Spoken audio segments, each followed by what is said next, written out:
You know, it might go a little over half hour. Are we all ready? And that she had to say to Computer doesn't say 5:30. All right.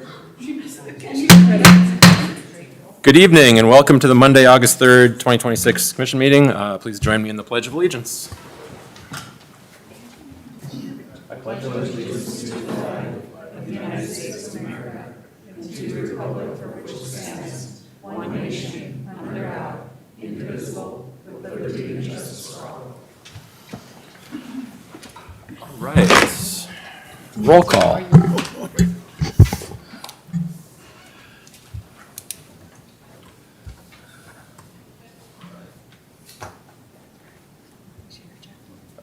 Are you gonna? Sorry, Roll did you call it? Oh, yeah. Or do you just want me to do it? Sorry. Yep. I was turning it over to you. Erickson, Here. Stedman, Here. Jorgensen, Here. Zundel, Here. Jurdovic. Here. Sorry. All right. Approve the order of the agenda. Motion to approve. Is there a second? Second. Any other comments? Hearing none. All those in favor, please say aye. Aye. Opposed? Motion passes. Approval of the minutes from the July 20th, 2026 Commission meeting. Motion to approve. All right. Is there a second? Second. Any other comments or questions? Hearing none. All those in favor, please say aye. Aye. Opposed? Motion passes. And building permits. You should have a copy in front of you. Move we approve. Second. We have a motion and a second. I don't know if you want to vote. It's up to you. I'm just making sure you notice. Yeah, if we're gonna do that, I'm not gonna be in any of them then, or so. You think I need to accuse myself? I am not suggesting that. I'm just making sure you're aware of it. All right, we have a motion and a second. Any other questions? Hearing none. All those in favor, please say aye. Aye. Opposed? Building permits pass. All right. Our consent agenda, items A through E. Move we approve. I'll second. We have a motion and a second. Any questions or comments? Do we do a roll call on the consent agenda, or can we? All right, we'll turn it over to Emily for a roll call. Erickson, Yes. Stedman, Yes. Jorgensen, Yes. Zundel, Yes. Jurdovic. Yes. How many meetings will it take me to get in before I stop asking a question of it? We'll see. It's a game. We can make a board. All right, on to our regular agenda. Our first item is our public comment. We have one person who has signed up for it, Mr. David Withy. The floor is yours.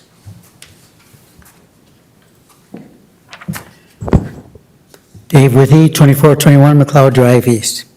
Thank you. I'm glad to see that in the budgeting process that there's being installed a long-term stability working group. Great idea. Especially glad to see that the first focus is on staffing costs, since they make up about 56% of the total cost of the city. And also because they take up 4 of the 6 top expenses that the city has. If you look at the top 10. Highest is salaries, third highest is healthcare, fourth is retirement, and sixth is social security. And obviously, the last 3 deal with the first one. So glad to see that this is happening, and I hope that there's more than just staff on this working group. But even if there aren't, I wonder if where citizens can send their suggestions to this group or to whom they should be addressed. And after that, thank you very much. Appreciate the opportunity to speak to you. Thank you, David. All right, on to our second item. Public hearing and first reading of A 26-5 Sandhills 9th edition request for subdivision approval and zone change. Lisa. Thank you, Commission President Jurdovic and Commissioners. This application was received in order to subdivide and rezone property currently owned by Sandhills Archers and Spalding Holdings for future industrial development. The request before you this evening is a public hearing and first reading on the rezoning. Final plat approval and second reading on the rezoning will be held at a subsequent meeting. A site plan was provided for illustrative purposes with a retention pond and manufacturing facility shown on proposed lots 2 and 3. Proposed Lot 1 will remain zoned agricultural for the archery facility. Access to the proposed development in Sandhills Archery will be via 4th Avenue Northwest. Several agreements were included within your packet. These will accompany the plat during final plat approval and second reading on the rezoning at a future date. Legal notices were published in the forum. Property owners within 150 feet were notified, as were applicable agencies and departments. No comments were received. The request before you again is a public hearing and first reading on the rezoning. I'm available to answer any questions. Are there any questions before we open the public hearing?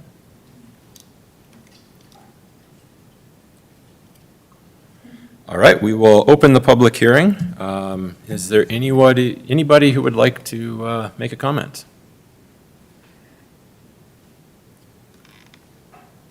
Once again, would anybody like to make a comment on this topic? And for the third and final time, is anybody interested in making a comment? All right, hearing no comments, we will close the public hearing. I move that we approve. We have a motion. I'll second. We have a second. Any additional comments or questions? Hearing none, we'll turn it over for a roll call. Erickson, Yes. Stedman, Yes. Jorgensen, Yes. Zundel, Yes. Jurdevig. Yes. All right, item number 3, second reading of A 26-9 Growth Area Plan, consideration of approval. Dan Hansen. Thank you, Commissioner President and Commissioners. In front of you is the packet for the second reading of the ordinance adopting the West Fargo Growth Area Plan. The first reading was at our last commission meeting, and there was a detailed presentation done by HKGI to explain a lot of what was going on with that plan. I know we've had some informational meetings and public outreach stakeholder meetings throughout the process. This is something that's been going on for roughly about 18 months now, coming to a head with this second reading. Nothing has changed from the first reading, and I would be here to entertain any questions. Are there any questions? I was just going to say, you look like you have a question, Commissioner Erickson. Thank you, Mayor. I always have a question. Dan, I just wanted to thank you for coming up and giving us the second round on this. Thank you. Yep, absolutely. And if I could also follow up, at the first reading, there was a number of people from the skydiving club with respect to the airport. Aaron Nelson did attend an airport meeting, and he did have some discussions with them. They talked about a few things that they'd like to do as far as creating an airport, their own airport zone eventually, when we get into a district rezoning type of thing. In the future. And then also they talked about the future possible rerouting of 19th Avenue for a potential runway expansion. Talked about opportunities with the lagoon area, and also to keep cognizant that there are some height restrictions around airports when we do get into the reconstruction and development of the lagoon areas. Per Aaron's email to me, those were the highlights of the things that were discussed, but it was a very productive meeting, so just did want to let you know that there was follow-up with the airport authority after that meeting, so. All right, that's great to hear. I have Commissioner? 2 questions. Could you send me that email? I missed that board meeting. The email from, Aaron, oh, okay, yeah, absolutely, I'll forward that to you. second, what's our next step? Next step, right now, with tonight, we would be adopting it, so it would be in place. There is a section in the growth area master plan for what are the next steps, what are some things that we do. The lowest hanging fruit that is out there is the lagoon redevelopment, and so that is something that we're looking towards moving forward with. One of the things that we've done is we've met with a site selector that is basically somebody that was in town for the greater EDC, I believe, is why they were in town, but they were basically in town to say, here is what my clients are looking for when we're looking for an overall large site to develop, to be able to get the environmental done on it, to get the documentation, the geotech work, all of those different things in place. So we have reached out to Moore Engineering for a task order to help us get to that point. That would be coming in front of you for permission to move forward at a future commission date. And it basically, that just gets us ready, so that way when we do advertise potentially nationally for developers to come in and give us their ideas of how they would like to develop it, then we would be ready for it. A couple of the highlights from that meeting was that they were very much in favor of the city retaining ownership of the properties when it goes to development.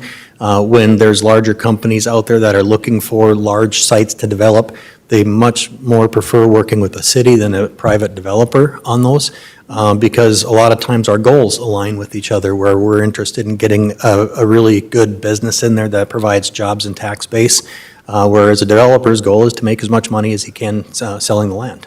So there was that, and then also they gave us some of the different things that they look for as far as documents to be ready, and those things were provided in the scope. And again, Moore Engineering has helped us with the decommissioning of our lagoons. They've helped us with our permitting through the Corps for dealing with portions of the lagoons that are adjacent to the Cheyenne diversion right now. So they have active knowledge of the site and have already been working in the past for us on it, so it made sense for them to help us get to that next step. And they do have a very robust environmental team that can help us with that too, so. Thanks for a very clear commentary. Yep, absolutely. Any other comments or questions? I motion we approve.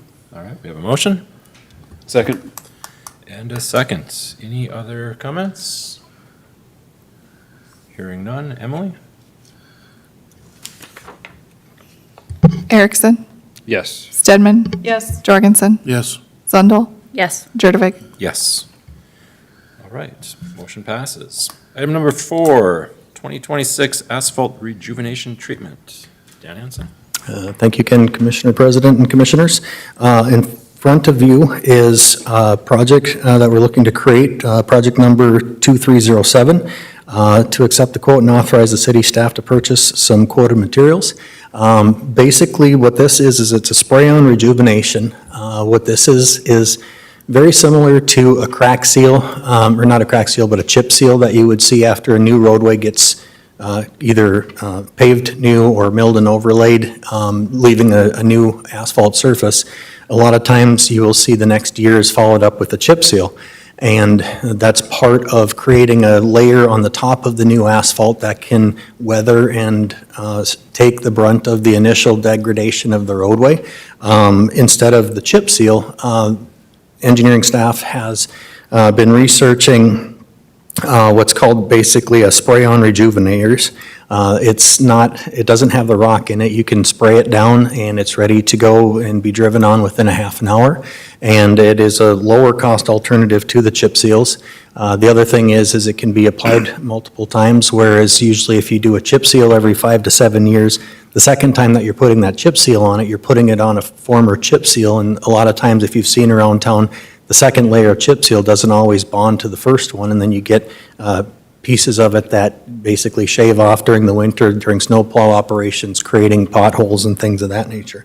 What it does is, by spraying the spray-on rejuvenation, through some studies that were done through the Minnesota Department of Transportation, for example, they did an exhaustive study. It was a 3-year study that they did on 12 different asphalt rejuvenators, because there's lots of different manufacturers of this product. And what they did find is their conclusion was that all 12 effectively slowed the aging of the asphalt pavements. And what it does is, again, it just gives a superficial layer on top of the new asphalt to wear out sooner instead of the actual roadway wearing out sooner. And in doing so, you don't have to put that chip seal on at least until after you've applied this twice. So in essence, we're looking at what the study mentioned was it would estimate that it would extend the life cycle of our roadways 5 to 7 years. Conservatively, we put in this cover letter a 5-year extension. We before just jumping into it, we did, most of it gets credit to Paul Burvick, our Assistant City Engineer, who did a lot of the research on it. But he did reach out to a number of cities who are using it. For example, there is a city in Washington that uses it. I'm sorry, Medford, Oregon. He talked to their retired Public Works Director who had been using it, and then also Coon Rapids City Engineer. They use this and have been using this for over 10 years. And they absolutely love it, and they continue to do it to the point where they no longer use the chip seals because they've been using this. So we did request quotes. We did get quotes on from several different companies. They don't all supply the same product, obviously, but the one that supplies the product that is the lowest bid, it was in the amount of $85,800.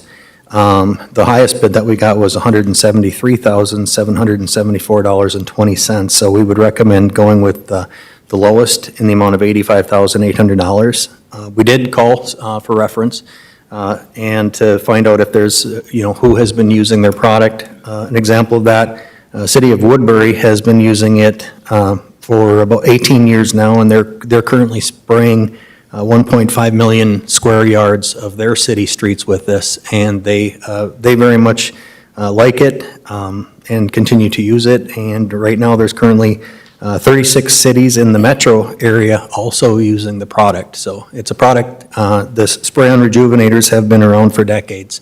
So it's not a new technology, however, it is something new to this area. Right now, there isn't, to my knowledge, a North Dakota city that is spraying it, but there are multiple Minnesota cities that are spraying it. And we've not been able to find anybody that doesn't want to continue using it and feel it has saved money based off of the extension of the life cycle of the roadway. So where you would see this installation be applied by a contractor would be on the new asphalt that was overlaid by the Public Works Department under the Project 2290. Next year, we would intend to apply it to the Westwood neighborhood and also the two mill and overlay projects that are currently being installed or just finishing being installed by Northern Improvement. And we would like to implement this into our asphalt pavement management program moving forward. It is a cheaper cost than the chip seal, and it does much of the same of what you would want out of the chip seal. So that's a little bit of a background on it and the research that we've done, but I would be interested if there's any other questions. I'm here to answer that. I guess I'll ask, or maybe it's just repeating back, but I mean, so that we expect this product to not only extend the life of the asphalt, but also it's not necessarily an additional cost because it's going to be, it's going to lower the cost in the chip seal piece of it, right? We're not going to do that as. Yeah, where you really realize the cost savings is extending the life cycle of a roadway, for one thing. And then also where we haven't been doing much for chip seals in the past for a number of years. We are working on the current 2026 CIP that actually would be released here in the next month or two. And that CIP will go through 2031. On that CIP, we did have $500,000 per year in chip seals. This is a chance for us to take a look and see if this product is actually able to do what it says and what it's been performing in other areas, and what would, even though those are labeled as chip seals, moving forward, we would not be bringing forth a chip seal project. We would be bringing forward a cheaper spray-on rejuvenation project. In essence, that would do the same thing. And I guess a little more context is how a road deteriorates initially is when you see a brand new asphalt road, you don't see any rocks in it. The oil and the rocks are pretty much commingled. And then over the first, say, 5 years, generally speaking, whether it's deterioration because of sunlight, deterioration because of additives that you put on the roadway for, we don't use salt, but I mean just the de-icing materials that we have, and wear and tear on the roadway, you'll see that eventually you'll see an asphalt road where you see more rocks than you see the oil.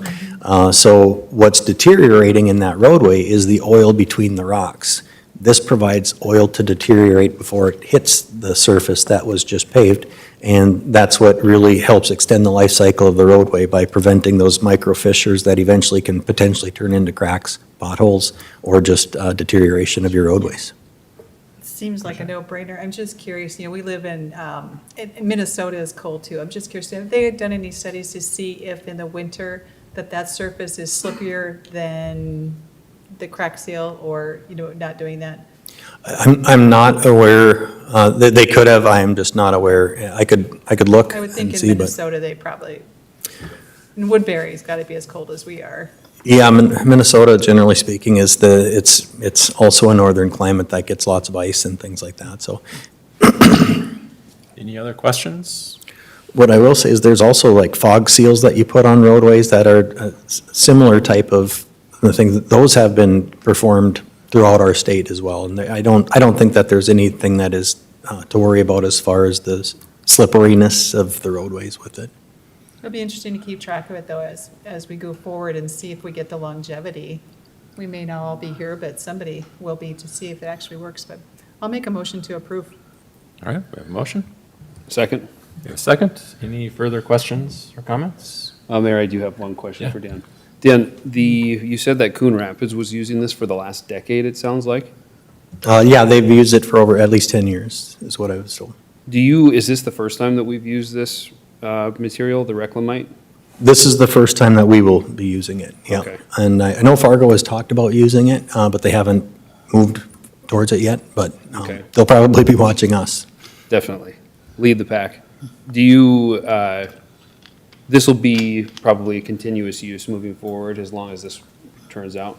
That's our goal, is to implement this, I wouldn't say just this one. Each year, we would look to see where, who bids the cheapest, because according to the MnDOT study, which again, I can get you a link to the study if you want some good reading material in the evening. But it was over 100 pages long. It was actually field tested. They cut cores, brought it into a lab over the course of 3 years, checked a number of different properties of what it's doing, and compared it to a core samples of asphalt that did not have it, and it performed very well against the test specimen. So given all of that, we're very confident that this is going to perform. Okay. Last question on that, Mayor. The idea with my line of questioning is just understand, but then also the current environment that we're in with self-performing or not self-performing. Is this something, depending on how the outcome of everything happens, turns out, is this something that could be self-performed? It is something that could be self-performed. If we were to, basically to purchase the equipment, if we wanted to apply it, would be just, you basically spray it out of the back end of a tack truck, for example. You just need to get a different applicator, so it's a fairly low-cost equipment to purchase. This year, we're not looking at doing that. We're hiring a contractor just to see it get applied, learn about it. Next year, it'll be brought forth, and I would assume that we probably would just bid it out for a contractor to do it as well. But again, this would be more to the level of, we're not adding any structure to the pavement. This is true maintenance, just like a chip seal, crack filling, pothole repair. Those are considered maintenance. Now, again, when you take a look at the difference of hiring a contractor versus self-performing, a lot of it comes down to the competitive bidding laws. Well, it takes, obviously, we're doing the entire neighborhood that we did using a contractor for $85,000. The competitive bidding laws state that anything over $250,000 needs to be bid. Okay. So as long as we're doing, say, say we wanted to do $100,000 worth of work for that, it's not a lot different than us putting $100,000 worth of crack seal material into roadways. If it becomes, we would have to take a look, for example, next year, because those are two sizable mill and overlay projects, plus the Westwood area. And we would have to take a look, given the prices and things like that, if we're even coming close to that competitive bidding threshold, and be cognizant of that, absolutely. Okay. Thank you. You bet. All right. Any other comments? I would just, with the thorough explanation you give again, I applaud you for doing your due diligence for, such a small project, but checking in to make sure it was the right project for us. Thank you, appreciate it. All right, we have a motion and a second. we will move to a roll call vote. Erickson, Yes. Stedman, Yes. Jorgensen, Yes. Zundel, Yes. Jurdovic. Yes. All right, Thank you. on to item number 5, approve the preliminary budget and set public budget hearing date for Tuesday, September 8th, 2026. Dustin Scott, City Administrator. Well, thank you. Good evening, Mayor Jurdovic and Commissioners. It's my privilege to bring forward the preliminary budget for 2027. Got slides up here on the screen. We'll walk through those, and then I'll be happy to entertain any questions. Emily, is it okay if you scroll through? Yep, thank you. So first, just recapping what we talked about at our last meeting. We are net positive across all of our major fund departments. Since the July 20th meeting, we have not changed any of our total expenses or revenues. So what we presented is still what we are bringing forward today as our preliminary budget. Following the July 20th meeting, we took the time to collect and gather all of the feedback, the questions and comments from all of the commission. And we prepared a memorandum that acts as a collective response to those comments, questions that you've asked. I do want to point out two things. One, that memo is in the packet. And two, we haven't been able to get through all of them yet. So some of those things, for example, some additional information that was requested, we are putting together those items for you, and we'll have that in the coming weeks. And then, of course, we've evaluated the budget impacts based on the feedback and directives that the commission has given, and developed options for approving the preliminary budget, which we will get into shortly. So just this slide here just summarizes the feedback that we've received, the staffing expenditures, health insurance, the deferred equipment fund, establishing a long-term stability working group, and then obviously there's been some notable departmental changes in the budget. So again, those are the themes that came through, and the responses are available in that memorandum. Commission has also given some directives through their formal action, so that has been incorporated as well. And we'll move to the next page here and just, again, outline the impacts that you'll see on the next slide. We'll have a dollar amount to these items, but predominantly we have reduced the general fund budget by removing the 3 new firefighters from the fire department budget, adjust the COLA from 3 to 2.5%, moved the city hall lease payment into the general fund. Currently, it's been budgeted in the general fund reserve fund. So moving that into the general fund, and then transferring the economic development sales tax dollars. The terminology here is maybe up for debate, but really kind of capturing the value that is recognized in the TIF and pilots that are currently active, and using that to backfill or supplement the general fund revenues. And then last, to establish that deferred equipment fund. So this screen here, this is the preliminary budget that you saw on July 20th. We'll go to the next. And here is where now we have put an estimated value on those items that the commission have been commenting on. And again, these are, at this point, these are optional items. It's kind of like an a la carte. The commission can decide to move forward with all of these being incorporated or just one of them. Now, the first few items are the expenditure-related items. So again, reducing the general fund budget without, or by eliminating the 3 firefighters, reducing the COLA from 3 to 2.5%, and then, of course, adding an expense to cover the lease payment.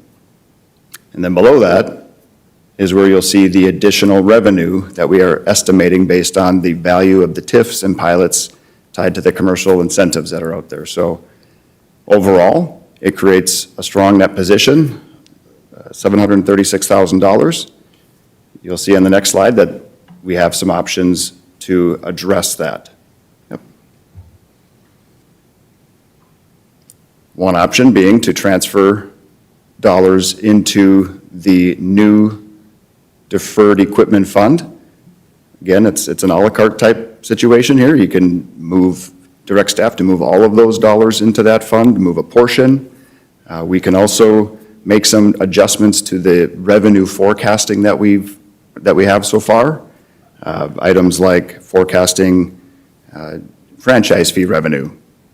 As we know, that's very seasonally dependent. If we have a harsh winter, for example, the gas and electricity gets used more, we generally will have more revenue coming in. So other revenue sources, again, that are forecasted, and there's a laundry list of them that we went through at the last meeting, but could be permit and building fees, or being a little more conservative with the state aid dollars that we are estimating. So there's a host of options there. Those decisions can be made with the final budget. So I just want to make that very clear. We really don't have to make that decision tonight. Of course, we would take any direction that you want to give, but those are at least a few that I've identified. And again, over the coming weeks and prior to approving that final budget, we will solidify that.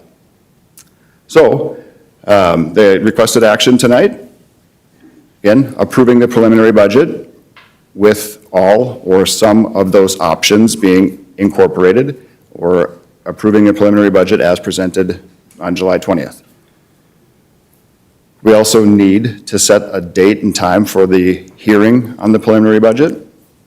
Statutorily, that has to take place between September 7th and October 7th. Our next commission meeting, the first commission meeting in September will end on the 8th, so we'll propose to set the hearing on that date.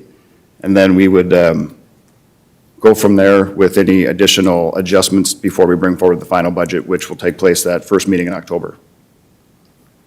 And then third is to direct staff to create that deferred equipment fund and then develop the associated policy. So those are the actions that are being requested, and we'll come back to that slide, but last slide here, Emily, is just again, the considerations for the final budget. One comment that did come up through the budget reviews is the health insurance estimate. As you know, we are forecasting a 10% increase to our rates. Now, that's not an increase to the budget from last year, that's an increase to the rates that we're paying.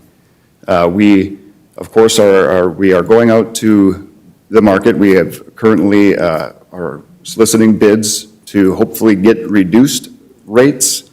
And our broker is Marsh McLennan Agency, MMA, and they are fighting to get us a lower rate, but right now, again, we're staying with that 10% until we are directed otherwise.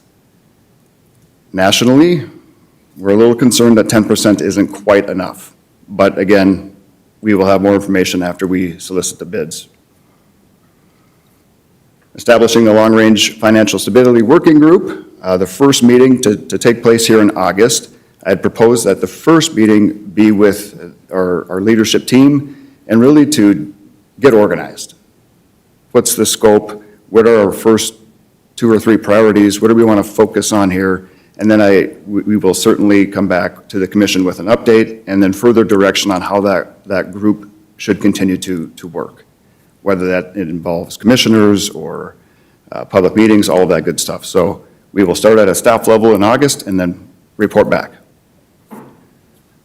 And then finally here, as you know, the final budget really includes a lot more detail than we are currently sharing. There will be full narratives for all of our departments. All of the special funds and all that other information gets incorporated, and we hope to have a draft of the final budget ready for the commission meeting in September. So now with that, probably jump back a slide, and I'll stand for any questions. I'm guessing there's going to be some. Commissioner Erickson, I'm just going to look your way. Mayor Jurdevig, I have a good amount of questions. I don't want to monopolize the time, but I can start if you'd like. Yeah, go for it. We'll work down the line. Okay, Dustin, thank you very much. Really appreciate it. So Commissioner Stedman and I, we just came off an election. 3% cap. General fund budget, property tax revenue. Can you explain to us just as if we're like an average person, what the 3% cap is doing to us when we're forecasting our 27 budget, in terms of numbers. Absolutely. Yeah, I'm going to ask Emily to, well, actually, you know what? I'm going to maybe just see if I can find it quick here. The last commission meeting, we did have a slide in that presentation, which is available here in the packet. There we go. I don't know if you can zoom in. I'm not going to try to do that here, but this slide really is demonstrating how do we arrive at calculating property taxes for the next year. And so as you can see by the number, in 2026, our total property tax levy was $22.7 million. Now, we have to subtract out the share of specials that are tied to that before we continue working through the computation. But I'm just going to jump down to the bottom. And what we are projecting for 2027 in property tax revenue is $22.9 million. So you can see there's, I don't know, just shy of $200,000 of an increase from last year. And what's happening in there, we have the 3% increase that we show there, the $689,000. So that's the 3% cap that is added on to the prior year tax levy. We are also able to capture the new growth. Now, the new growth number is really established by the city assessor in their equalization report. So we get to add those two things together. And then there's also the share of specials, but there's a big red number there, a little over $1 million. The state has historically allowed a 5% reduction in your tax bill if you pay by a certain time. Well, when that happens, which the majority of our residents take advantage of that and pay their taxes by that time frame. So that actually creates, I'm going to call it an offset to the property taxes that we are receiving. So when we factor that in, that's about $1 million worth of the discount.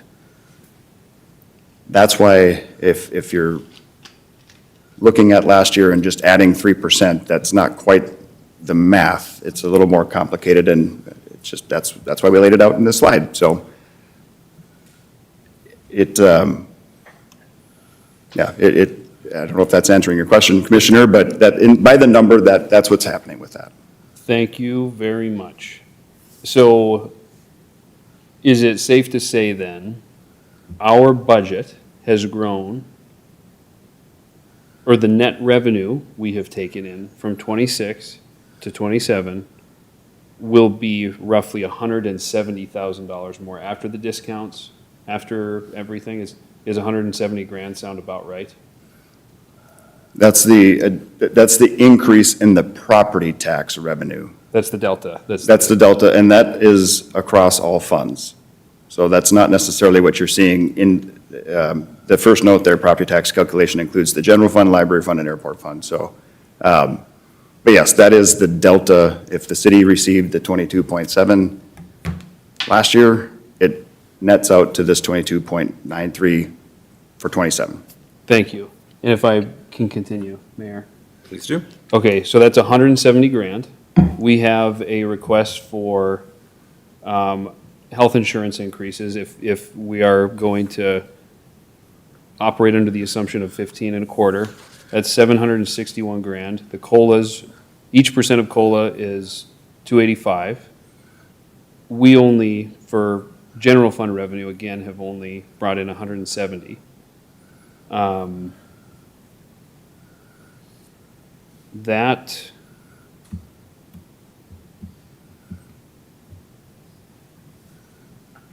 is challenging. It's challenging to understand that math. If that's all we're bringing in roughly year over year from the general fund revenue, for property tax revenue. Yeah, that's where thanks, Emily. I do want to point, so just to clarify, the property tax revenue is 47% of the overall general fund revenue. So there are other revenue sources, more than half, that go into the general fund and help afford our general fund expenses. Okay. So yes, while the property tax revenue has a fairly small increase. There are other revenue sources, as you can see in the pie chart there, that also come in and offset or balance out our general fund expense. Okay. Yep. So my last question on this, Mayor, is, so this 47% property tax revenue for the overall general fund doesn't fluctuate much year over year. We're looking at half of the general fund being comprised of property tax revenue, roughly. That's roughly. Now, just again, another thing to consider, with this use of economic development sales tax to come into the general fund, that will change this pie chart. And that will actually go into, it'll expand that green slice further, which will then reduce the property tax slightly. Okay. So, and if I remember right, I think right now we're estimating $800,000. I'm not going to try to do the math there, but the total general fund revenue is 43 million. So again, that pie chart would get redistributed based on that directive. Okay. Okay, so just to recap, $170,000 net property tax revenue, 285 per general fund COLA percentage increase, and health insurance, 15 and a quarter is roughly almost $1 million, or $750,000. Okay. That sounds about right. Okay, Yeah, one thing I'll clarify, when you compared the COLA, that 285 is just into the general fund. The property tax number that we're talking about also includes library and airport funds. okay. Yep, so it's compartmentalizing the funds. Yep. And that's where we have other tables that can show that a little better, but the gist of what you're saying is, is right. Okay, thank you. If we're going to go down the line, you Do I want to gotta go go to next? Commissioner Zundel? Lucky me. I see notes, so you might want. Now, the question is, can I still make sense of the gibberish? So the first question that I have in regards to some of the, talking about setting aside things for deferred equipment fund. What do we have still vested in our current 2027 budget for large purchases? Like, because I know typically I'll use Public Works, for example. There's usually a large chunk of equipment or something like that in there. If we're talking about establishing this 285 without anything additional, are we covering what we need through 2027? So the 285 is really almost for 2028 or things that come up in 2027? Or how comfortable are you with where we are with that? Does that make sense? That was a very long-winded way to say that. I think so. Well, I'll try, and then you redirect me if I'm if needed. So currently, the 2027 budget there is one piece of equipment that would qualify into what we're proposing to be, call it the policy for this deferred equipment fund. So that piece of equipment is sitting off to the side. It really has no funding source. It has no home. It's part of the budget request, but it's sitting off to its So it's not currently included It's not included. in any numbers? Nope, And nope. dare I ask how much that piece of equipment is? 265, yep. That sheet right there, there's a note in the bottom left corner, does not include. And there's other notes in the current slides too. Yep. Yep. So So I just wanted to clarify, that's like a proposed piece of equipment that should this go through, kind of hitting the ground running to pay for the first piece that would go through that? absolutely, yep. So the way that would work in accounting speak, if Willie, if he's back here, he can correct me if I'm wrong, but if we create the fund, we'll have to move money to it. Correct. So let's just say we moved the 265 into that fund, and now we have an expenditure of 265. That would leave that fund at a zero balance at the end of 2027, Correct. until we decide how else will revenue Fund that. go into that fund. And that could be things like proposing that each department set aside money. Again, that would be an easier budget to manage in terms of reducing the ebb and flow of one-time purchases, capturing any money that was identified as unspent from a prior year. let's call that a surplus. So if in the general fund we had a surplus, policy could establish, yep. So there's many ways to get money into that fund. But right now, the only expense that we currently propose for 2027 is that one $265,000 piece of equipment. And again, we are only proposing at this point to use that fund for the general fund. The utility funds are not included with that. So there are some pieces of equipment in, say, water or sewer budgets. And that's why we build up reserves into those budgets, and that's, yeah, so, that answering your question? Yep. Okay. My next comment, not even a question, is more so, I mean, I've always been consistently concerned that we're accurate to the degree that we are able to be accurate. So obviously, I know that you and everybody else do not have a crystal ball, but the concept of adjusting the revenue forecast where applicable, I think we should do that regardless of what's going on, just in my opinion, because we don't, it's all fun and games on a paper, but if we're not accountable to what that number is on paper, or if we see opportunities where we're not being conservative in areas, or we know they're kind of straight out wrong, like, I think that's probably a primary thing that we should address before we do anything else, because to me, accuracy to the best of our ability is important. So that was just gonna be my comment on that. And then just a comment on the long-range planning. One thing to consider or chew on is perhaps even doing a survey of the commission and also of staff even before you meet with senior directors, or maybe that's what the first meeting would be. Some of the questions that I would have for staff as we consider some of this is what their current priorities are. So obviously it's nice to have everything in a handbag and get everything, but if we have to start prioritizing things when it comes to long-term sustainability, what does that look like? Is it health insurance and maintaining a current level of service with that? And that's important for the family. Is the retirement contribution? Is it consistency and stability in a step? So I think understanding what the current staff prioritizes, I think, is very valuable, especially because if we lose a lot of staff, that's very expensive. I think we're in a great place where we're getting a lot of continuity with staff, and it shows, and I want to keep the momentum going, and I value them, and I guess I care a lot about what they have to say. So if we have to make tough decisions, I think understanding what the staff in general prioritizes, to me, would be really important to make decisions from. But I also think, just so you guys aren't chasing your tail in circles, probably having an understanding of either the questions we're going to ask, or the data we're going to want, or the things we prioritize might be a good idea as well, similar to what you do with the budget. So those were just my comments of that. Absolutely. Were you going to go last? Yeah, we'll see if there's any questions left to ask. Thank you. I actually totally agree with what Commissioner Zundel just said about asking the staff their priorities, because I may think health insurance is a priority. They might find out that's not a priority. So I think you have to have some of that information to start. First, I know we talked about insurance, and I hope it's only 10%. But I work a lot in this industry with the school district and have for a long time, and across the state, as I listen to entities, 10% is not where they're coming in. They're coming in closer to 18 to 20%, which is terrifying, even when they're making adjustments to their plans. But that's a real cost and a real benefit to our employees. So again, going back, is it important to our staff?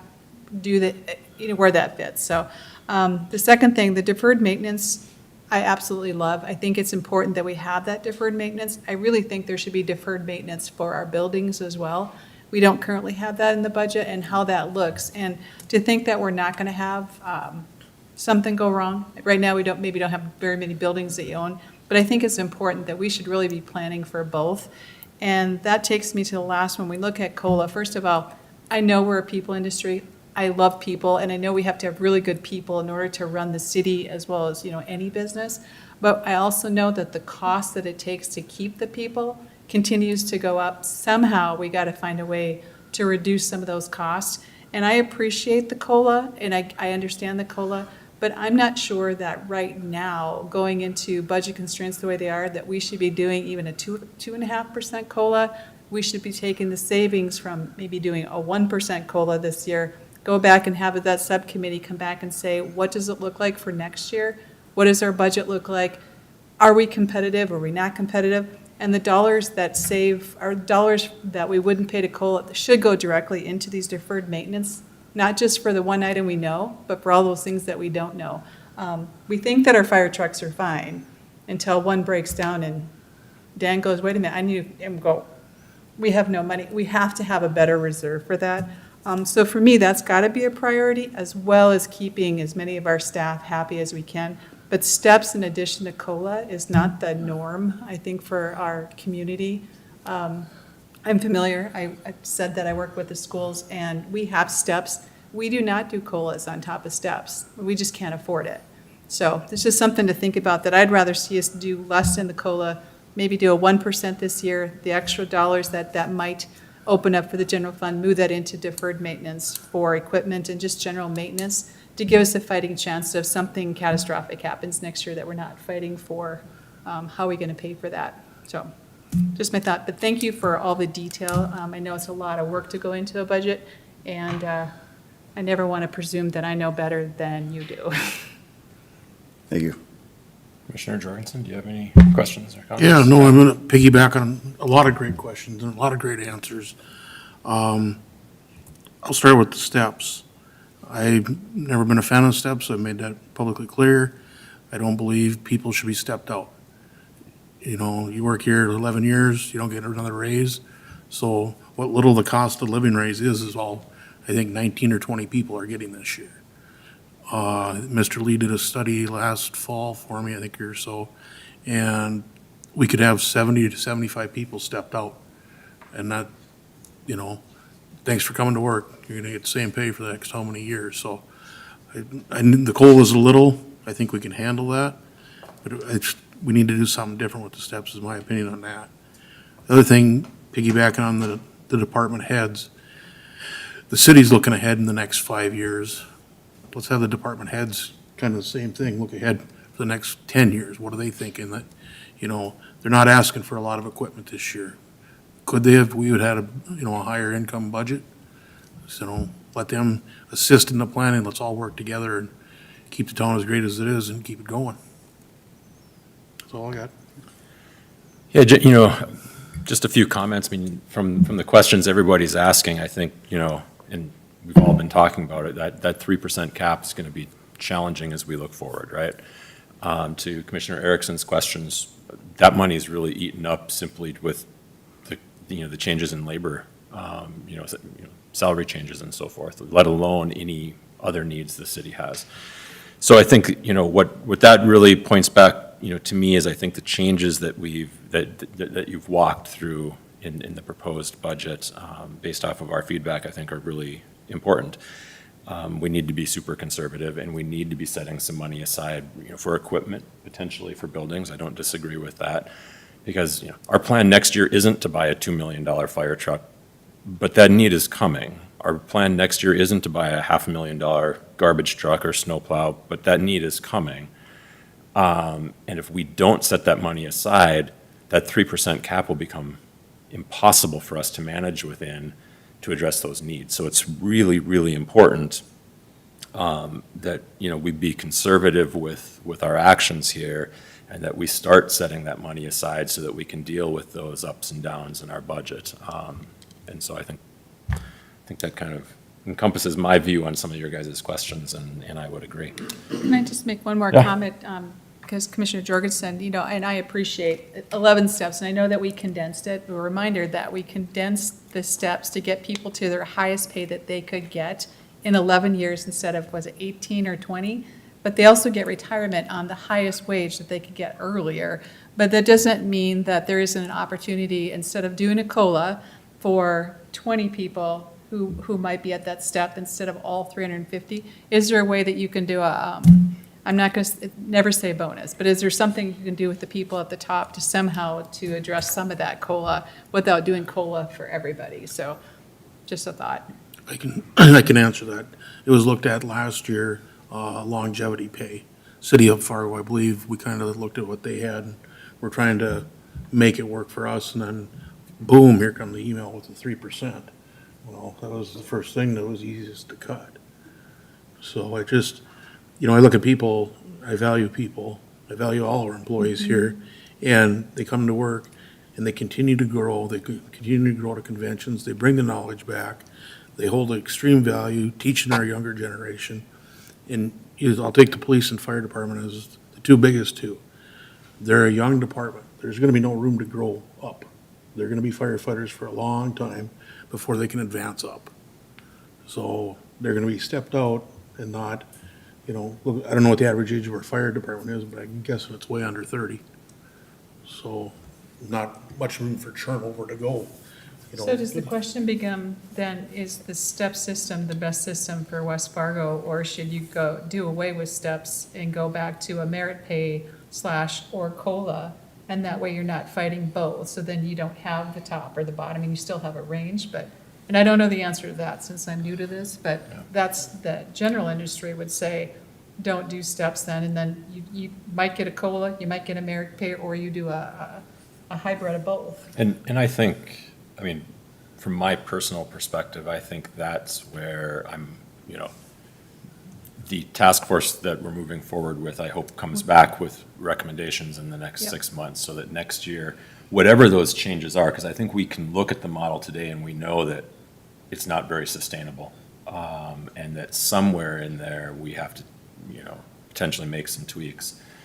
But I also don't think we want to be super quick to, No. Dramatically change something without giving it the proper consideration and research and effort. And I think that's where we're all at with it right now. So I think that goes Yeah. back to what Amy had said, though, is you got to talk to the staff and find out what Agreed. do they value. Maybe this is what they value more than everything else. I So- completely would agree with you.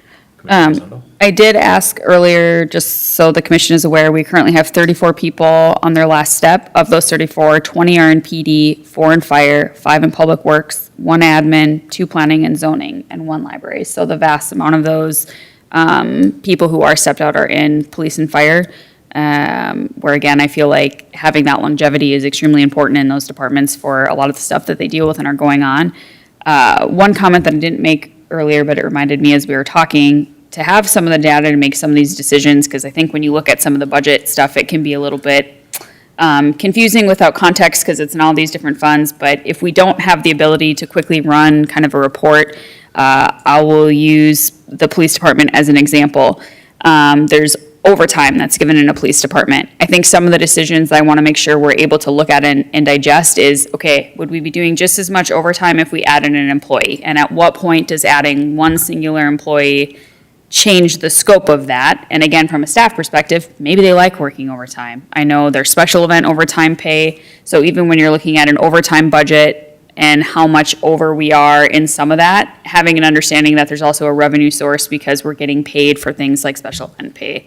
So I know what we're looking at right now isn't that granular. I hope that we are able to make it that granular, especially when you have a committee of people. But an example in the staff that I would also ask when we're polling them is, do they like working overtime? Is that an important piece of their salary structure? Because I think to some people it probably is to have that opportunity. So using that in the context of when we're choosing to add staff and when we're not, because adding staff is obviously a very large long-term cost. But that was another thing that just popped up as we were talking about So it. I will just, add one more thought. So on the proposed changes that we have in front of us to the budget to pass tonight, from here to when we meet in September or approve the final budget in early October, we can decrease COLA between now and then if we so choose. We can't increase it from whatever we set it to tonight, basically. Well, I suppose if we cut it somewhere else, we theoretically could. But just as it relates to where we set that number tonight, we can continue the conversation past this evening as to whether or not it should be decreased further beyond the 2.5%, if that's to be where a motion put it at for this evening. It doesn't have to be written in, or it's not written in stone. I think a lot of it, from the way I understanding, is obviously we all seem to be in agreement that we're going to take 3% plus the new growth. We all seem to be in agreement on some of the other stuff. I think from this point forward, because there's not really a preliminary budget per se anymore. It's kind of deck chairs and moving things around if things, but at least there's a direction. We don't really Just start control that from. number.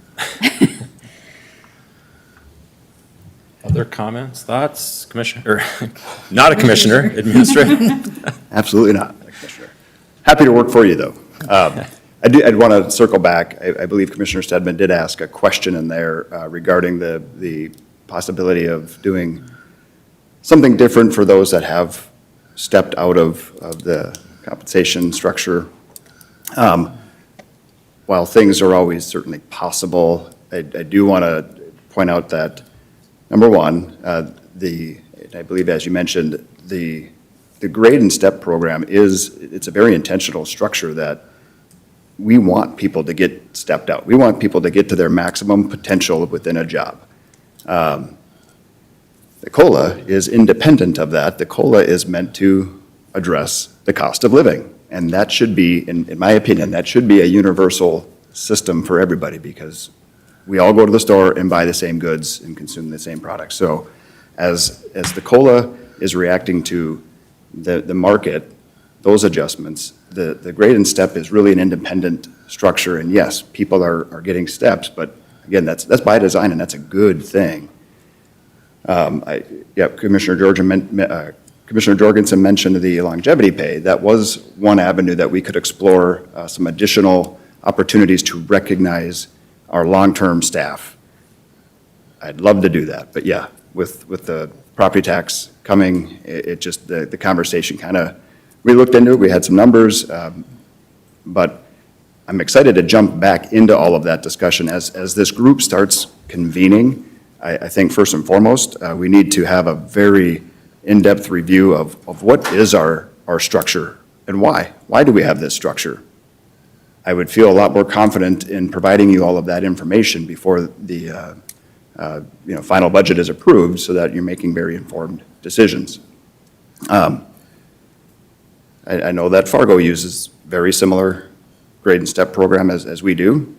Fargo has one little difference in that they have 2 or 3 structures depending on the service that you're in. So if you're in public safety, there's a modified structure. I think it's only 5 or 6 steps instead of the 11 that we have. But again, excited to jump into that, not only to understand what we currently do and why, but then work together and collaborate on a model that we feel is more sustainable and not to diminish the ability to retain and recruit our staff because that is a big value for us and we've seen it over the last few years. Turnover is challenging and it is also expensive. So, Agreed.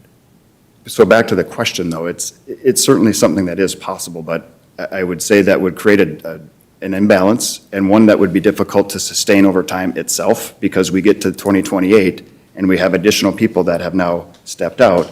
Are we doing something similar where we're going to give a certain COLA here and a certain COLA there? That's the part where it might get to be a challenge to sustain, but it is certainly a possibility.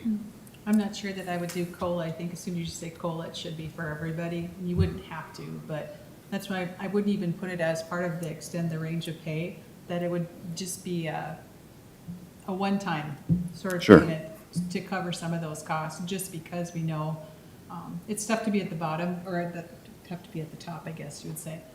Makes it very challenging. But I think this idea of having this conversation with your staff and all of this would be beneficial for everybody to understand. I think, and the steps, aren't the steps between 4% and 6% increases kind of Yep. in there? It's in there, yep. So for most people, 4%, not even 6%, 4%. The state, I think, gave 3% for their state employees. That step by itself, and they didn't do COLAs in addition to that either. I think we're in a different market right now, and we know that. I think going forward, we have to be able to afford our people, and I want our people to stay, but I also want to be able to keep them next year, and the year after that, and the year after that, and some of this might not be sustainable, and the last thing I want to see us happen is that we don't have dollars left over, and next year we go, we got to let go of people. 100%. So, I think that it doesn't sound like a lot of money, but $1 million can take you a long way in next year. So that's just my thoughts. So personally for me, I'd like to see us reduce the COLA, and we don't have to do that tonight, but I'd rather see it at 1% or 2% than even 2.5%. Commissioner Jorgensen. The statement's been made, to get the staff involved in all the places I've worked, when you get staff involved with making changes and they're part of it, the adapted changes are smoother. And unless you throw something at them that they had no say in, it's like the defense goes up right now. But if you get them involved in the changes, it because they're the day-to-day people with their boots on the ground for us. So they know what they want, kind of what they need. Yeah, we can't always give that, but we want to hear their opinions. Love it. Commissioner Erickson. Thanks, Mayor Jurdevig. Dustin, so rather than reiterate kind of what I talked about with the numbers, I thought it would be helpful, just really quick, to go through the potential, not the impacts. You've got a slide here that talks about the different, oh yeah, it is the potential impacts. Okay, so on the removing the 3 FTEs, this is going to become more of like a comprehensive conversation about the opportunity costs of making these decisions. What is the opportunity cost of adding decisions, right, or adding positions, right? And to me, I'm just going to go down, the list. The opportunity cost of adding these FTEs, I know I was already vocally opposed in the July meeting to these, is like the clear opportunity cost there is that you do add people at the expense of whether it's COLA or, longevity pay or step increases or health insurance benefits. There's always an opportunity cost for that. So just on that point, I have a hard time supporting that. The COLAs, again, it's a $300,000 decision per COLA. That's tough, right? But the idea there is that you're preserving the retention of your good people already, which I prioritize. I think that's very important. The lease payment, right? I know that there's been that policy initiative to try to move that to a material fund that's more durable, that we've been working with more regularly. So getting that changed, right? And the opportunity cost there is that there may have to be offsets from other departments in those general fund revenues. The economic sales tax, that hopefully will help offset this lease payment, right? There's opportunity cost to all of these different proposals. The equipment fund, particularly for me, and as we've been going through the numbers, the difficulty with these last 2-3 months being on the commission is not being able to have an accurate grasp of the trends year over year, because I think in particular the equipment purchases vary per year and can spike budgets. So you never get an accurate grasp of what is happening year to year. And I think that is the antidote to that, so you can actually grab the numbers, and when you're having equitable conversations about whether you should, increases COLAs across the board or staff, the FTE conversation is very difficult right now because we do have these looming debt obligations or deferred maintenance obligations, and so I support. Just after going through those, I support every single one of those changes. I think going down to a 2.5% COLA will, at least for the preliminary budget, if it needs to go down anymore, then we can reduce that. But truly, my thought, and I've told you before, Dustin, is I don't want to get to 2029 and have to make harder decisions. I think that when I was listening to House Bill 1176 go through the legislature, I was thinking all of the municipalities, all the political subs are going to have to push pause. And I feel like 27 is a push pause year for all of the employees for their benefit, so that you can ascertain what the impacts are. You can put a working group together and you can put the numbers down on paper, and you can have you can get a good grasp of what a lay of the land now in this new economic environment. So I'm ready to make a motion if. All right, I'm ready to hear it. Okay, so I would, Mayor Jurdevig and Commissioners, I would move to approve slide 329 of the slide deck that talks about the different impacts. Is that the slide that's on the screen? It's actually page 8 of the actual package, I think. Okay. Page 8. Page 6. Page 6. Of the agenda packet of the 352 pages, it's 329. I'm looking at the On this, tomato. Yeah, that would be, I think that might be Emily, could you scroll down too two low. pages? That's the one I was looking at, the verbiage. So up one more. Yep, the opposite direction, I think. You want this all options? Yes, what Okay, page is Emily, you that? have to go up, like 3, that says potential impacts, keep going. I think didn't we just go too far? Right here. This is the one, yep. That Oh, okay. So, correct me if I'm wrong, but I would move to approve the preliminary budget based on the provisions set out on this slide, slide deck 4 of the agenda packet, to reduce the general fund budget by removing the 3 FTEs in the fire department budget, adjust COLA temporarily 3% to 2.5%, move the city hall lease payment, transfer the economic development sales tax fund, and create a deferred equipment fund. I think that those are all very, very important. All right, we have a motion. I'll second. We have a second. Any further discussion? Mayor Jurdevig, Yes. last thing on that is, I think that we'll have a very good understanding after the working group fleshes out what we need to do about, and that'll give us a really good idea of what the COLA should be and what we have the capacity to absorb. And one additional question we'll have to figure out between now and then, I would assume, is also kind of what of that, of that net position gets transferred into the equipment fund versus potentially changes in revenue forecasts. And I would say the next time we talk, I would like to have a good once-over of feeling like we're as accurate as we can possibly be with those revenue forecasts, because it doesn't really matter what it says on paper if we know that that's what it's not going to be. So the assumption is that work is going to get done before the September meeting? I think we approve the preliminary budget because we're approving a number today, and we're giving them the directive of, before the final budget, having a better understanding of where the deck chairs would go at the table by making sure we're doing a review of anything that we forecasted. Would that be accurate? Yes, yeah, thank Yeah. you. Yes, We're that's- approving a number today. And just to clarify, the hearing that we'll have on September 8th, it is a hearing of what is being approved today. Yeah. Yep. So anything, as we move forward over the next few weeks until that hearing, there might be some changes that are proposed or being worked on or contemplated. But when we have that hearing, it is to come back and hear any comments regarding this particular budget. So, But what we're turning into the county is the number, not necessarily the specific line-by-line things like we used to. It's So just the it's- number. When We'll can we turn- change the COLA then, if we choose not to change the COLA? Because that sounds like that's. Anytime between now and the final budget, because Just can't go up. it just can't go up. We can change. Unless we shift it, I suppose, in theory, it for another expense.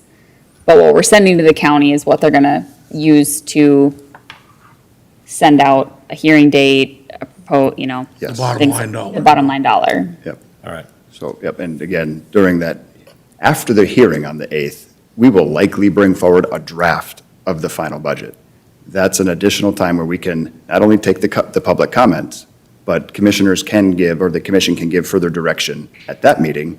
And then between September 8th and October 5th, when we propose to approve the final budget, we could either have special meetings in between, or there is the meeting on September 21st, but if I understand it correctly, again, I think we'll be 1 or 2 commissioners shy on that meeting, so. I'll be lost in the woods of Ontario. So, right.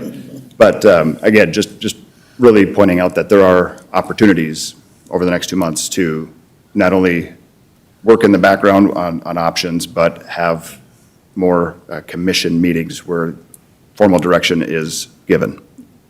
I wanted to reiterate what Tyler was saying. I think when we say to put on pause, that COLA does not affect raises, because the raises are in there. And I think we need to be very clear to the public that we're doing 46% plus COLA. Yes. And I think people forget that. It's in addition to, so they're not getting a 4 to 6% raise, they're probably getting a 5 to 8% raise.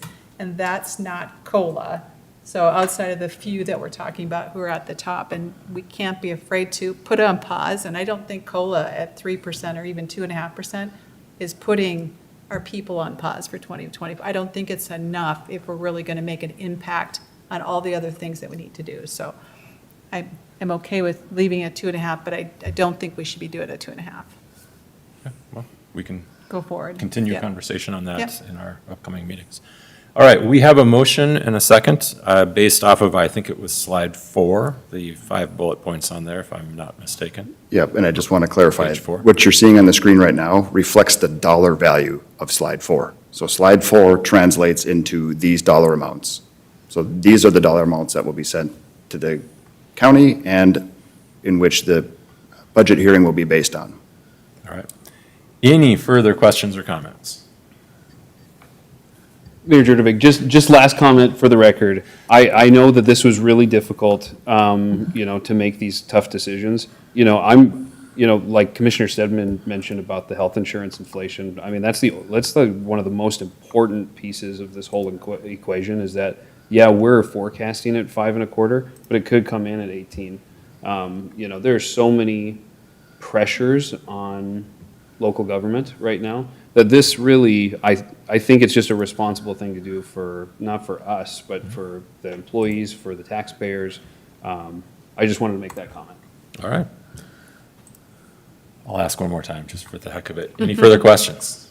I'll do it 3 times just to make sure. No. I don't but have a second yet. People keep having comments when I ask, so.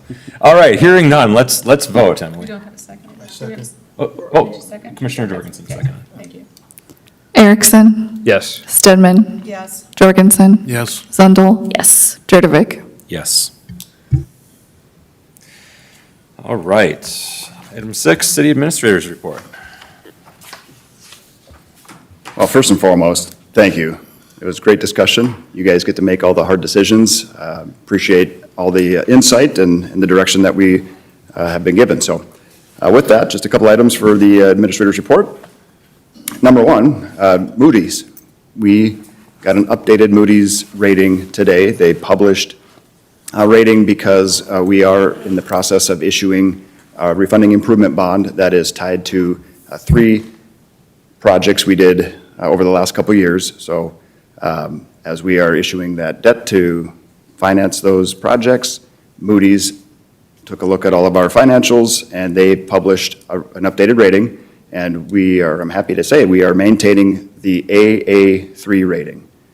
We've been maintaining that now since, I think, 2022, which is a very solid rating. It means that we are in good financial position. We have healthy debt. It is the same rating as our neighbor to the east, City of Fargo. So, but again, a bit of good news. You can find that report either online or if I'm not mistaken, I believe Rachel's already working on something to get out? Yep, we'll post it tomorrow. Perfect. So, happy to share that good news. And then, last update here, data centers. There was a directive from the commission to explore options with data centers and public engagement. And staff have been working on that a little bit. And it's, it's through the research we've done, we've learned legislation, for example, has a committee. There are other organizations that are working on this topic, if you will. It is certainly a hot topic nationwide. So we did share our initial work with Mayor Jurdevig, and I think right now we're going to propose that we just slow down the effort and wait and see how some of these other organizations, again, the legislative committee, how does that work materialize and what do we learn from that? Because prior to getting in front of the public, we want to make sure we know exactly how to navigate the discussion. So right now, unless we're directed otherwise, we're going to continue to monitor, collect data, and then come back in front of the commission with, at some point in time, to really dive into the options for engaging with the public. So. And one just additional comment on that is that Civic West is hosting an event, I believe, on September 17th at the fire station, specifically on that topic that will be moderated, and they have I believe they're bringing some people in from, might be Minn Kota and some other entities to provide some knowledge and take resident feedback. Absolutely, yep. So certainly we'll support that, their efforts that evening. So Otherwise, I will, starting to sound like a broken record when it comes to the 2025 audit, but we've met with the audit team. There were some setbacks in terms of just scheduling. So we were hopeful to have a preliminary audit in front of you in August. If it happens, it'll certainly not be, well, it's possible that it'll be the next meeting, but most likely it's going to occur in September, where we will have the final 2025 audit. Now, the audit, again, is where we will have a very clear picture of the city's financial position. The financial statements come out with that, and that's where then we will understand where our bottom line reserves are really moving or sitting. So looking forward to getting a draft out. As soon as we get it, I will share it with the commission, but right now we're waiting for Ed Bailey to wrap up some things. So with that, I will be happy to answer any other questions you have.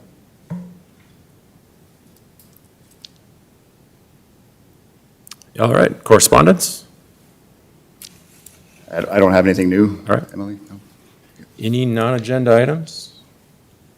Maybe a reminder of Night to Unite for tomorrow night?